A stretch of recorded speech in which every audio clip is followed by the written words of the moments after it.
بسم اللہ الرحمن الرحیم۔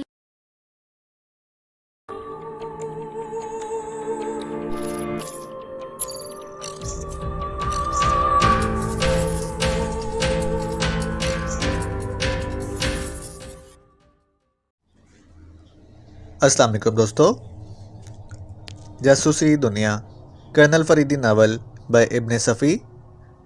اگر آپ نے ابھی تک ہمارے چینل جاسوسی دنیا کو سبسکرائب نہیں کیا تو سبسکرائب کریں اور بیل آئیکن پر کلک کیجیے۔ رات کے 9 بجے تھے۔ اچانک کسی نے نلنی کارماؤنٹ کے دروازے پر دستک دی۔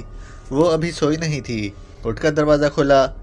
لیکراس کا اسسٹنٹ میتھیوز سامنے کھڑا منہ بسور رہا تھا۔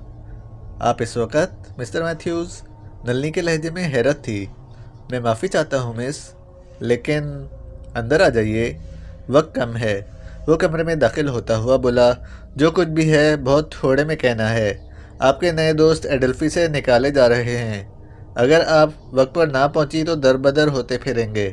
کیوں نکالے جا رہے ہیں معلوم نہیں، بہرحال آپ ان کی مدد کر سکتی ہیں۔ یہ کارڈ لیجئے، اس پر جس عمارت کا پتہ تحریر ہے وہ آپ استعمال کر سکتی ہیں۔ اپنے دوستوں کو وہاں لے جائیے۔ جلدی کریں مس کارماؤنٹ۔ نلنی اس وقت باہر نہیں جانا چاہتی تھی، لیکن بہرحال اسے یہ کام کرنا تھا۔ اس نے کارڈ میتھیوز سے لے لیا تھا۔ باہر ایک بڑی کار بھی موجود ہے۔ مجھے کرنا کیا ہوگا؟ موٹے آدمی سے آپ بے تکلف ہو چکی ہیں۔ اس سے کہیے گا کہ وہ اپنے دوستوں سمیت آپ کی رہائش گاہ پر قیام کر سکتا ہے اور پھر انہیں اسی عمارت میں لے جائیے گا۔ لیکن میں وہاں ان کے ساتھ قیام نہ کر سکوں گی۔ ممکن ہے، اس کا انتظام ہو جائے گا کہ آپ کی درسگاہ کو اس پر کوئی اعتراض نہ ہوگا۔ نلنی نے بڑی بے دلی سے اس وقت باہر نکلنا گوارا کیا تھا۔ باہر ایک لمبی سی کار موجود تھی۔ میتھیوز اسے کار میں بٹھا کر بولا، میری موجودگی ضروری نہیں ہے۔ ڈرائیور آپ کو ایڈلفی تک لے جائے گا اور وہاں سے آپ کے دوستوں کو اس عمارت تک خود پہنچائے گا۔ آپ کو اس سلسلے میں کوئی دشواری پیش نہیں آئے گی۔ پتہ نہیں یہ لوگ کیا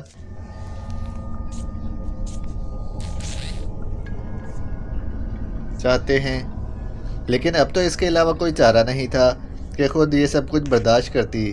کچھ دیر بعد گاڑی ایڈلفی کے سامنے رکی اور ڈرائیور نے نیچے اتر کر اس کے لیے دروازہ کھولا۔ وہ سب ڈائننگ ہال میں مل گئے۔ پولیس انسپکٹر انہیں سمجھانے کی کوشش کر رہا تھا کہ وہ ہوٹل چھوڑ دیں۔ ہرگز نہیں، قاسم پیر پٹک کر بولا، ان لوگوں کو تم ہوٹل سے نکال سکتے ہو، میں نہیں جاؤں گا۔ اس کی پشت نلنی کی طرف تھی۔ البتہ کیپٹن حمید اور اس کے ساتھی نے اسے دیکھ لیا تھا۔ اس نے مسکرا کر سر کو خفیف سی جنبش بھی دی تھی۔ کیا بات ہے جناب، کس بات پر جھگڑا ہو رہا ہے؟ نلنی نے اس کے قریب پہنچ کر پوچھا۔ اصل بات تو مجھے نہیں معلوم، چونکہ ہم اس کے ساتھ یہاں آئے تھے اس لیے ہمیں بھی ہوٹل چھوڑنے کا نوٹس مل گیا ہے، حمید نے کہہ کر ٹھنڈی سانس لی۔ قاسم انسپکٹر سے کہہ رہا تھا، پوچھو ان سالوں سے کہ اپنے ہوٹل کے کیا دام مانگتے ہیں، میں خریدوں گا۔ دفعتاً نلنی نے قاسم کا بازو چھو کر اپنی طرف متوجہ کر لیا۔ تم اوہو، اس وقت قاسم کی زبان لڑکھڑانے لگی۔ کیا بات ہے؟ کیا جھگڑا ہے؟ یہ لوگ چاہتے ہیں کہ ہم فوری طور پر ہوٹل چھوڑ دیں۔ آخر کیوں؟ اب کیا بتاؤں، میری تو عقل ہی کام نہیں کر رہی۔ کچھ تو بتاؤ، شاید میری عقل کام کر جائے۔ وہ مر گئی، پھر زندہ ہو گئی۔ کون مر گئی؟ جس کا میں سیکریٹری ہوں۔ تمہاری بات میری سمجھ میں نہیں آئی۔ اتنے میں حمید آگے بڑھ کر آہستہ سے بولا، میرے دوست کا موٹا سا ذہن بعض اوقات بڑی خوبصورت شرارتیں تراشتا ہے۔ تم اپنی بکواس بند کرو، قاسم اردو میں دھاڑا۔ آپ لوگ کان کھول کر سن لیں، دفعتاً پولیس انسپکٹر اونچی آواز میں بولا، اگر آپ نے 15 منٹ کے اندر اندر ہوٹل نہ چھوڑ دیا تو ہمیں طاقت استعمال کرنی پڑے گی۔ وہ کیا کہہ رہا ہے؟ نلنی نے حمید سے پوچھا۔ 15 منٹ کے اندر اندر ہوٹل چھوڑنے کا نوٹس دے رہا ہے۔ فکر کی کوئی بات نہیں، تم لوگ میرے ساتھ چلو۔ یہ تو بڑا اچھا ہوا کہ مجھے اس وقت یہاں پنیر کی ضرورت پیش آ گئی اور میں ادھر آ نکلی۔ بس اب اٹھاؤ اپنا سامان۔ ان لوگوں کا حتک آمیز رویہ کم از کم میرے لیے ناقابل برداشت ہے۔ اچھی بات ہے، قاسم تر سے بولا، تم صرف مجھے لے چلو، یہ لوگ اپنی مصیبت آپ بھگتیں گے۔ یہ تو انسانیت سے بعید ہوگا مسٹر قاسم۔ حمید بولا، اب میں اس بھوتنی کے ساتھ نہیں رہ سکتا۔ نہیں نہیں، تم سب چلو۔ نلنی بولی، تو پھر میں کہیں اور چلا جاؤں گا۔ دوستوں سے ایسی بھی کیا بیزاری؟ نلی نے اس کا بازو تھپک کر کہا۔ تم اس آدمی کو نہیں جانتی، مجھے خودکشی پر مجبور کر دے گا۔ انسپکٹر برابر وارننگ دیے جا رہا تھا، آخرکار انہیں ہوٹل چھوڑنا ہی پڑا۔ قاسم رافعہ کے ساتھ گاڑی میں بیٹھنے پر تیار نہیں تھا، لیکن اس وقت وہاں کوئی ٹیکسی بھی نہ مل سکی۔ 4 کمروں کی عمارت میں وہ منتقل کر دیے گئے۔ نلنی قاسم کو الگ لے گئی اور اس سے پوری کہانی سن کر بولی، ایسا ممکن ہے، بعض اوقات بڑے ماہر ڈاکٹر بھی دھوکہ کھا جاتے ہیں۔ یقین کرو وہ بھوت ہو گئی ہے، مجھے اس سے خوف معلوم ہوتا ہے، قاسم بے بسی سے بولا۔ حمید اور ریما کے حصے میں بھی ایک کمرہ آیا تھا، لیکن وہ دونوں ہی اپنی اپنی جگہ پر مضطرب نظر آ رہے تھے۔ تم کیا سوچ رہے ہو؟ ریما نے اسے اپنی طرف متوجہ کیا۔ میں کیا سوچ رہا ہوں؟ حمید نے خود سے سوال کیا اور ریما کی طرف دیکھ کر احمقانہ انداز میں مسکرانے لگا۔ آخر یہ عورت اچانک وہاں کس طرح پہنچ گئی تھی؟ عورت سب کچھ کر سکتی ہے، جس وقت چاہے پہنچ سکتی ہے۔ بعض اوقات تو قبروں میں گھس کر مردے اکھاڑ لاتی ہے اور ان سے اس قدر باتیں کرتی ہے کہ وہ بے ساختہ بول اٹھتے ہیں۔ خدارا اب خاموش رہو ورنہ ہم پاگل ہو کر زندہ ہو جائیں گے۔ تم پتہ نہیں کیسے ہوتے جا رہے ہو۔ میں تو صرف یہ چاہتی ہوں کہ کسی وقت بھی غافل نہ رہو۔ کیا میں تمہیں غافل نظر آ رہا ہوں؟ حمید بھنا کر بولا۔ اچھا، اب کچھ نہیں بولوں گی۔ تم یہیں ٹھہرو، میں ذرا رافعہ کے پاس جا رہا ہوں۔ میں تمہیں تنہا نہیں جانے دوں گی۔ حمید ہلاہٹ میں کچھ کہنے ہی والا تھا کہ کسی نے دروازے پر دستک دی۔ حمید نے آگے بڑھ کر بولٹ گرا دیا۔ دروازہ کھلا اور قاسم اندر داخل ہوا۔ اس کے پیچھے نلنی تھی۔ چلو دیکھو، وہ بھررائی ہوئی آواز میں بولا، رافعہ پھر مر گئی ہے، جہنم میں جائے، مجھے کوئی دلچسپی نہیں ہے۔ حمید نے برا سا منہ بنایا۔ آخر قصہ کیا ہے مسٹر حمید؟ میں کیا جانوں کہ کیا قصہ ہے، اس کے سیکریٹری سے پوچھو، مجھ سے تو کچھ دیر پہلے ملاقات ہوئی تھی۔ مسٹر قاسم کا خیال ہے کہ آپ ہی اس مسئلے پر روشنی ڈال سکیں گے۔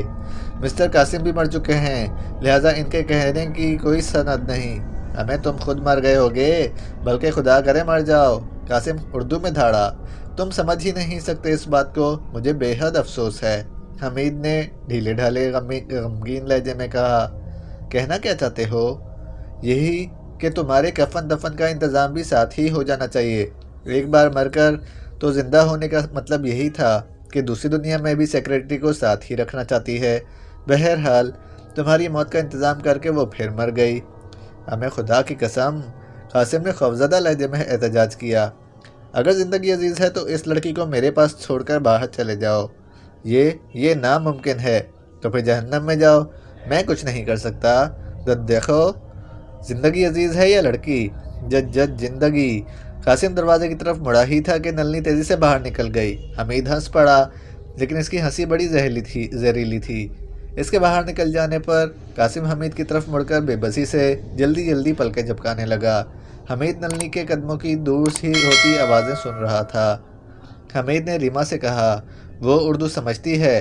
نہیں، اسے اردو نہیں آتی۔ اردو تو ٹھیک سے تمہیں بھی نہیں آتی۔ چلے جاؤ یہاں سے، مجھے یہیں رہنے دو حمید بھائی، اور میں اردو پڑھ لوں گا۔ اللہ قسم رحم کرو مجھ پر، قاسم گیا۔ میں کچھ نہیں سمجھ سکتی، ریما ہاتھ ملتی ہوئی بے بسی سے بولی۔ اس طرح ہمیں ایک جگہ اکٹھا کر دیا ہے تاکہ جس وقت بھی چاہیں ہمارا خاتمہ کر دیں۔ ہوٹل میں ہنگامہ کرنا مناسب نہ ہوگا۔ اگر وہ اردو سمجھتی ہے تو اس تگ و دو کا یہی مطلب ہو سکتا ہے تنظیم کے پاس بہترین ذرائع موجود ہیں۔ میڈیکل سائنس بھی ایک بے حد ترقی یافتہ شکل میں پروان چڑھ رہی ہے۔ اس کے تحت اس قسم کی موت اور زندگی ممکن ہے۔ دفتن قاسم ارے باپرے کا نعرہ مار کر حمید کے پیچھے چھپنے کی کوشش کرنے لگا۔ رافعہ دروازے میں کھڑی انہیں گھورے جا رہی تھی۔ یہ کیا لغویت پھیلائی ہے تم نے؟ دفتن ریما گرجی۔ مخاطب قاسم تھا۔ حمید کو ایسا محسوس ہوا جیسے ریما کی شخصیت یکلخت بدل گئی ہو۔ عجیب سے تیور تھے اور تاثرات تھے، حمید کے لیے بالکل نئے۔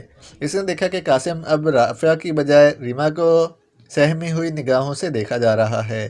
اتنی دیر میں رافعہ کمرے میں داخل ہو چکی تھی۔ تم دونوں باہر چلے جاؤ، ریما نے حمید سے کہا۔ چلو، حمید نے مڑ کر قاسم کا بازو پکڑا اور دروازے کی طرف بڑھتا چلا گیا۔ جیسے ہی وہ کمرے سے نکلے دروازہ بند کر دیا گیا۔ حمید نے بولٹ چڑھانے کی آواز بھی سنی۔ یہ سب کیا ہو رہا ہے حمید بھائی؟ قاسم کپکپاتی ہوئی آواز میں بولا۔ جہنم میں جھونکو سب کو، چلو اب تمہاری والی تلاش کریں۔ رافعہ بھوت بن گئی ہے اور میری والی تو پہلے ہی سے چڑیل تھی۔ میں کسی کو نہیں ڈھونڈتا، عورت ہے ہی لعنت، عورت ہے لعنت، حمید نے حیرت سے دہرایا۔ ٹھینگے سے، مجھے اس وقت غلط صحیح کا ہوش نہیں ہے۔ ارے باپ رے، وہ پھر زندہ ہو گئی۔ اگر یہی بات ہے تو چلو ان سب سے پیچھا چھڑائیں۔ کیا مطلب؟ یہاں سے نکل کر کسی دوسرے ہوٹل کی راہ لیں۔ ہاں یہ ٹھیک ہے، تمہاری والی بھی مجھے زہر لگنے لگی ہے۔ کتنے زور سے ڈانٹا ہے سالی نے۔ باہر نکلنے سے پہلے حمید نے نلنگ کار ماؤنٹ کو تلاش کرنے کی کوشش کی تھی، لیکن وہ عمارت میں نہ ملی اور کار بھی غائب تھی جس پر یہاں آئے تھے۔ بیرونی برآمدے کے نیچے اترے ہی تھے کہ بائیں جانب سے آواز آئی، ٹھہریے، آپ کہاں جا رہے ہیں؟ اسے انسپکٹر جاوید دکھائی دیا۔ آپ کہاں جا رہے ہیں جناب؟ اس نے پھر پوچھا۔ دودھ لینے، حمید نے لاپرواہی سے جواب دیا۔ میں نہیں سمجھا جناب۔ ملک MIL کے ملک، لیکن یعنی کہ پھر کس زبان میں سمجھاؤں؟ دودھ مہیا کر دیا جائے گا، آپ اندر ہی ٹھہریے، میں خود ہی جانا چاہتا ہوں۔ یہ کرنل صاحب کی اسکیم کے مطابق نہ ہوگا۔